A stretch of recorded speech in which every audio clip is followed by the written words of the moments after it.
तर आता चंद्रपूरमधील ही राजकीय समीकरणं बदलत असल्याचं पाहायला मिळतंय। चंद्रपूरच्या महापौरपदी आता पक्षाच्या संगीता यांची निवड झालेली आहे। प्रशांत दानव हे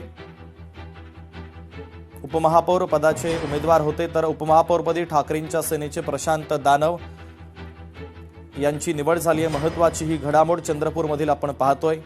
महापौरपदी भाजपच्या संगीता खांडेकर यांची नियुक्ती झाली। अतिशय रंजक अशी ही निवडणूक ठरलेली आहे, कारण ऐनवेळी सगळी समीकरणं बदलली। शिवसेना उद्धव बाळासाहेब ठाकरे पक्षाच्या वतीनं काँग्रेस सोबत ज्या वाटाघाटी सुरू होत्या, शेवटच्या क्षणापर्यंत त्या वाटाघाटी सुरू होत्या, मात्र काँग्रेसकडनं अपयश आलं आणि त्यानंतर मात्र ठाकरेंच्या शिवसेनेनं चंद्रपूरमध्ये भाजपला पाठिंबा दिला आणि राजकीय समीकरणं बदललेली आहे। तर चंद्रपूरच्या महापौरपदी आता भाजपच्या संगीता खांडेकर या विराजमान झालेल्या आहेत। शिवसेना उद्धव बाळासाहेब ठाकरे पक्षाच्या नेता किशोरीताई पेडणेकर जोडल्या जातात, त्यांची प्रतिक्रिया घेऊयात। किशोरीताई, स्वागत आहे तुमचं। चंद्रपूरमधील या सगळ्या राजकीय घडामोडी गेल्या 3 ते 4 दिवसांपासून सुरू होत्या।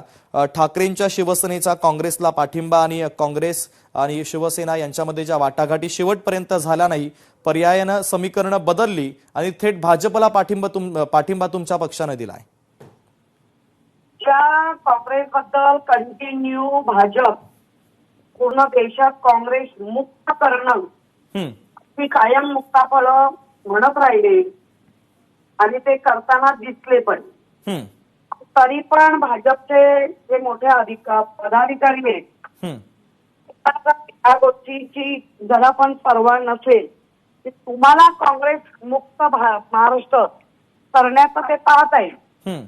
आम्ही तुमच्या बरोबर ज्यावेळेला आलो ते भाजपने जी धडपड केली सगळ्यांची, आम्ही आलो आणि तुमच्या पक्ष वरिष्ठांनी त्या सगळ्याला मान्यता पाहिजे।